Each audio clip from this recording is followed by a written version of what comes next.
In the 19th century, Italy was not a unified country, but rather a patchwork of independent kingdoms and duchies, each with a distinct culture and history. However, the desire for national unity and identity was growing among the people of Italy, and a movement for unification took shape. Led by charismatic leaders like Giuseppe Garibaldi and Camillo di Cavour, it aimed to unite Italy into a single, powerful nation-state. Through a series of wars, political maneuvering, and alliances, the unification of Italy finally became a reality in 1861, only to be fully completed 9 years later. The road to unification was long, arduous, and bloody, with Italy's journey to nationhood one of bravery and heroic struggle.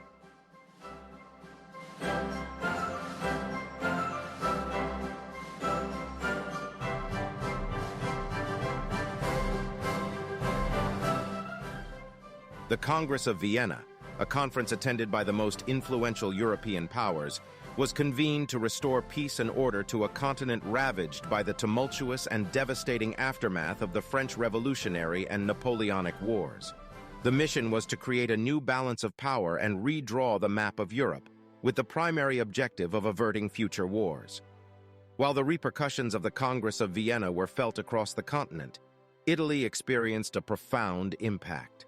During that time, Italy was fragmented, mostly ruled by foreign monarchies, and consisted of self-governing city-states and duchies, a status quo that had persisted since the turn of the 11th century.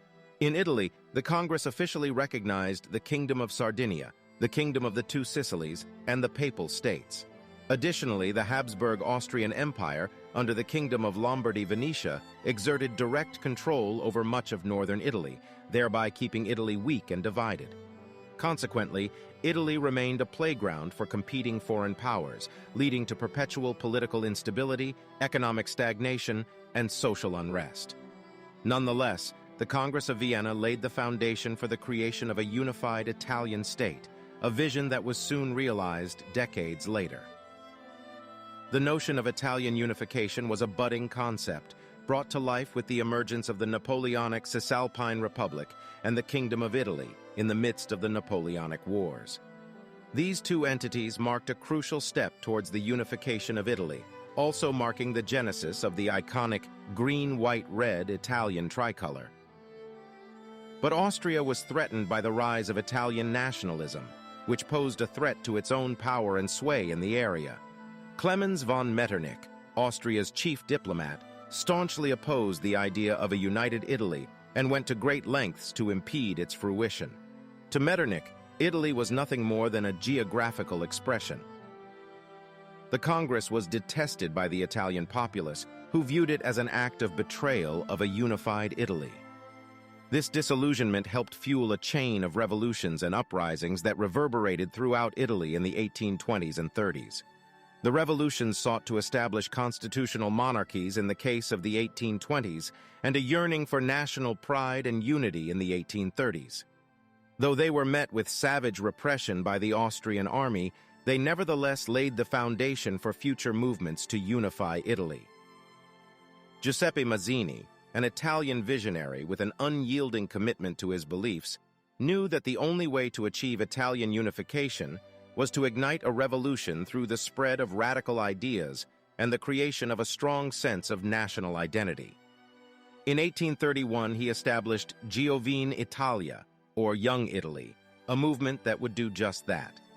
Mazzini's vision for Young Italy was nothing less than a powerful mass movement, using propaganda to inspire revolutionary ideas throughout Italy.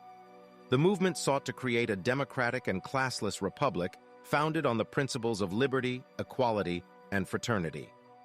The Young Italy movement faced a barrage of challenges, including government repression and internal conflicts in its early years. Despite the obstacles, the movement persevered, and by the mid-1840s, it had become a powerful force in Italian politics, representing the aspirations of a people for liberty, unity, and national identity.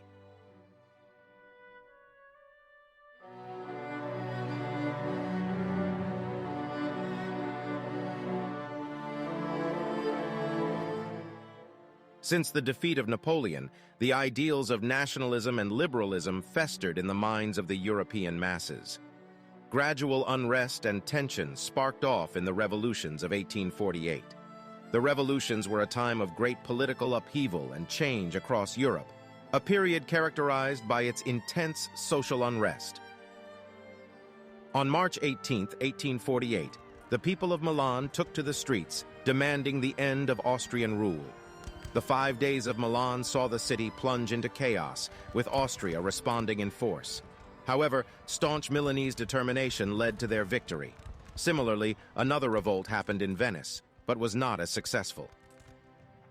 The 5 days of Milan was just one chapter of the First Italian War of Independence. In the summer of 1848, the Sardinian army invaded Lombardy. However, Sardinia was defeated at Custoza in July of that year, and again at Novara in 1849. The loss was a turning point in Italian history, and a new champion emerged, Giuseppe Garibaldi. Despite Sardinia's defeat, Garibaldi refused to surrender. His unwavering determination and courage in the face of adversity quickly made him a hero in Italy. The common desire for national unification and independence from foreign rule still burned bright in the hearts of many Italians. Count Camillo di Cavour, a skilled Sardinian diplomat and politician, recognized this desire and worked tirelessly to achieve Italian unification. Cavour used Sardinia's prestige from the Crimean War in his efforts to seek out allies in France and Britain to gain support for Italian unification. In 1858, Cavour met with the French Emperor Napoleon III to secure French military support for Sardinia in the event of a war with Austria. Napoleon III finally gave his word to support Sardinia, with the condition that the provinces of Nice and Savoy would be ceded to France. In April 1859, tensions between Austria and Sardinia reached a boiling point, and war broke out. In June of that year, a French army swiftly crushed the Austrian forces at the Battle of Solferino, delivering a decisive victory that led to the signing of the Armistice of Villafranca on July 11, 1859. The battle's scale, seeing some 300,000 soldiers total, and the battle's destruction, seeing 40,000 dead or wounded, eventually led to the creation of the Geneva Conventions and the International Red Cross. The armistice granted Lombardy to Sardinia, albeit to the disappointed faces of Italian nationalists.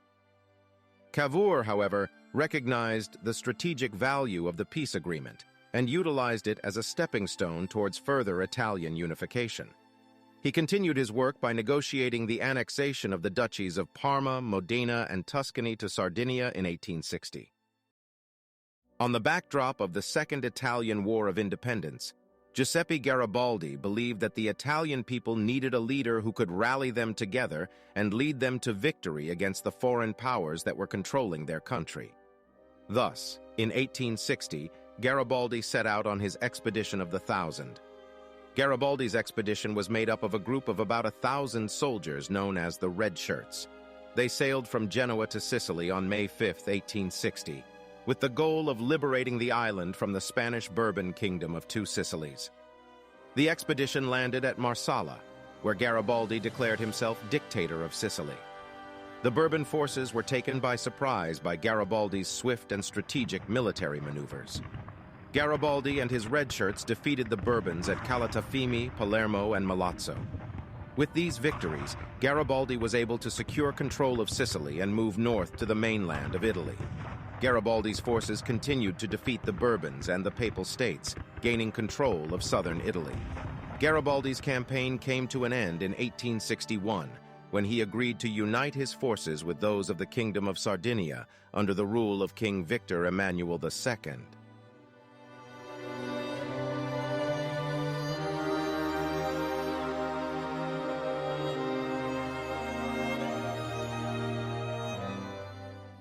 With all of Italy under Sardinian control, except for the region of Latium surrounding Rome, controlled by the papacy, and the province of Veneto, still under the Habsburg Austrians, Victor Emmanuel II saw it fit to proclaim the creation of the Kingdom of Italy on March 17, 1861, with himself as king.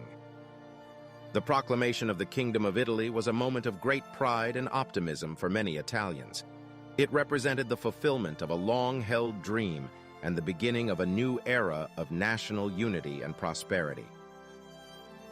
The Kingdom of Sardinia had been successful in whittling away Austrian power in the peninsula. Still, the Austrian Empire continued to hold the region of Venetia. It was evident that any attempt to unify Italy would have to involve another confrontation with Austria. This situation led to the formation of an alliance between Italy and Prussia, a rising power in Europe at the time. The alliance between Italy and Prussia was born out of mutual interests. Italy wanted to completely unify the peninsula and remove the Austrian Empire's influence from the region. Prussia, on the other hand, sought to expand its influence in Germany and challenge the dominance of the Austrian Empire. The alliance between Italy and Prussia was formalized in April 1866. The Third Italian War of Independence began in June 1866, with Italy and Prussia launching a joint attack on Austria.